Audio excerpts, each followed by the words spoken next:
Hello बच्चों, तो आज हम लोग पढ़ेंगे प्रकृति कक्षा 5 इकाई 17 विश्व में भारत। हम लोग जानते हैं कि विश्व कितना बड़ा है। इस पूरे संसार में हमारे भारत की स्थिति क्या है, इस पाठ या इस इकाई के माध्यम से हम लोग सीखेंगे। इस पाठ का अभ्यास कार्य एवं प्रश्नोत्तर करेंगे। जो विश्व है, विश्व में द्वीप, महाद्वीप, महासागर, सागर, बहुत सारी चीज़ें हैं बच्चों।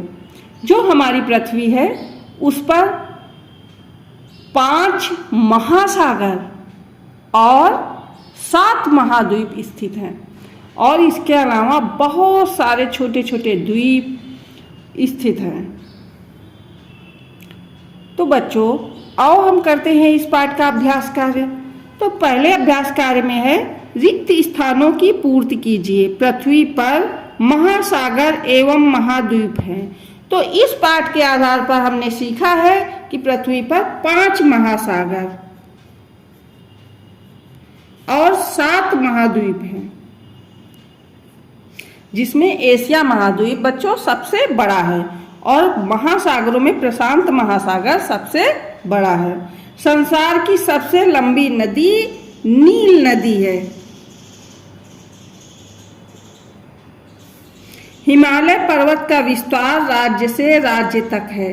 तो हिमालय पर्वत बच्चों, हिमालय पर्वत का विस्तार भारत में जम्मू एंड कश्मीर राज्य से,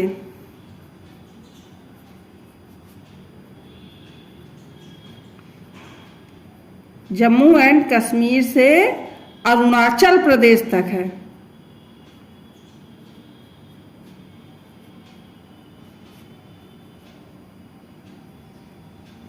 अरुणाचल प्रदेश राज्य तक है।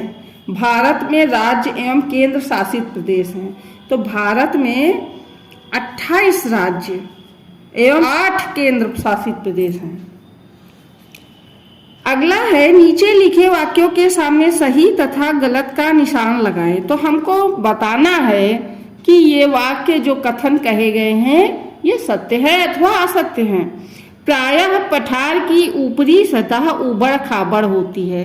तो हमको बताना ये कथन सही है कि गलत है। तो बच्चों, पठार की विशेषता क्या होती है?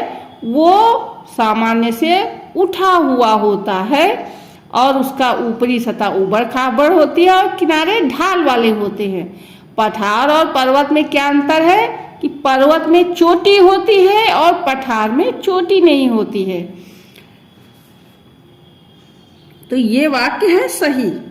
प्रशांत महासागर पृथ्वी के आधे भाग पर फैला है।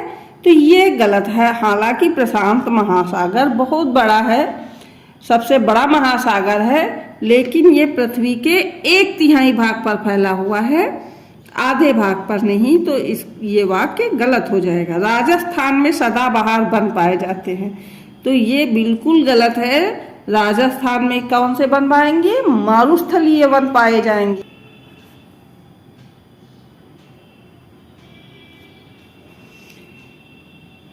पतझड़ वन शीत ऋतु के अंत में अपनी पत्तियां गिरा देते हैं। पतझड़ वन शीत ऋतु के अंत में अपनी पत्तियां गिरा देते हैं। शीत ऋतु के अंत में कौन सी आती है ऋतु बच्चों? जो कि अभी चल रही है बसंत ऋतु। और बसंत ऋतु में पतझड़ आता है कि नहीं? पत्तियां गिराते हैं और नई पत्तियां आना चालू हो जाता है। आगे है सही जोड़ा बनाइए।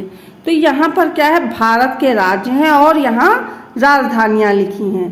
हमने पाठ में पढ़ा है 2800 राज्यों की राजधानियां, 8 केंद्र शासित प्रदेशों की राजधानियां भी हमने पाठ में पढ़ी हैं। उसी के आधार पर हमको इस अभ्यास कार्य को करना है।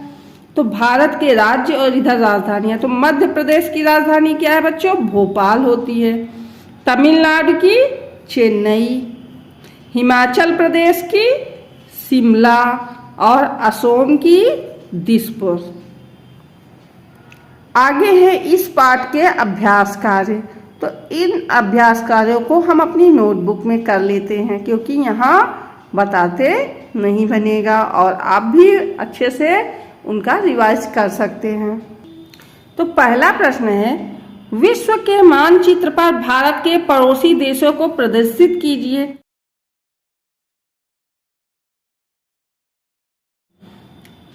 तो बच्चों हमने जो विश्व के मानचित्र में भारत के पड़ोसी देश हैं उसको लिख लिया है।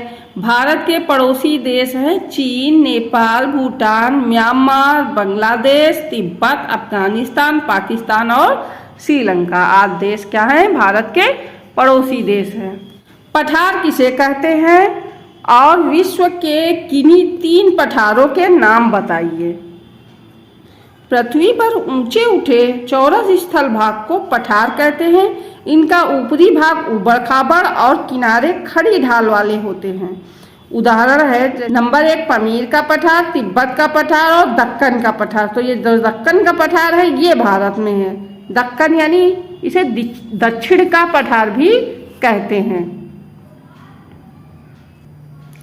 सुंदर वन कहाँ पाए जाते हैं? इन्हें हम सुंदर वन क्यों कहते हैं? जो बच्चों सुंदर वन है ये डेल्टाई वन होते हैं, इनको मैंग्रोव वन भी कहते हैं। तो जो सुंदर वन है ये भारत में पश्चिम बंगाल राज्य में पाए जाते हैं। उनके डेल्टा है, ये नदी डेल्टा है जो एक बहुत बड़ा डेल्टा है, उसमें सुंदर वन पाया जाता है। और इसको सुंदर वन इसलिए कहते हैं कि सुंदरी नामक पेड़ों की अधिकता के कारण से सुंदर वन कहते हैं। बालुका स्तूप से आप क्या समझते हैं? ये भारत में कहाँ पाए जाते हैं?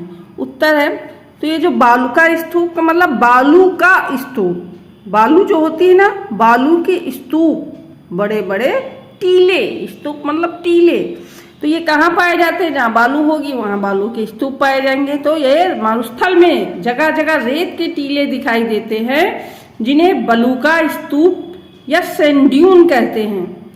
यहाँ आवागमन का एकमात्र साधन क्या है? ऊंट है। ये भारत में राजस्थान राज्य के थार के मरुस्थल में पाए जाते हैं। भारत में एक मरुस्थल है जिसको थार का मरुस्थल कहते हैं, तो वहाँ ये पाए जाते हैं।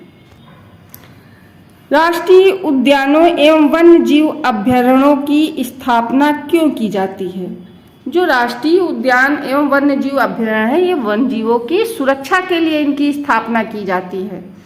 क्यों की जाती है? क्योंकि जो वन्य जीव हैं ये भी प्रकृति का संतुलन बनाते हैं। इनकी समाप्ति पर प्रकृति का संतुलन बिगड़ रहा है।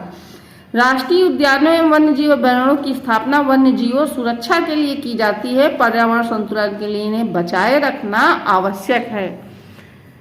जैसे बच्चों उदाहरण के लिए गिद्ध, जो गिद्ध होते हैं इनको कहा जाता है प्रकृति का अपमार्जक, जो सड़े गले जंतुओं, जीवों को, मृतक जीवों को खा जाते हैं। इससे क्या होता है? पर्यावरण साफ हो जाता है। वो खा जाते हैं तो प्रदूषण कम फैलता है। कौवा भी होता है।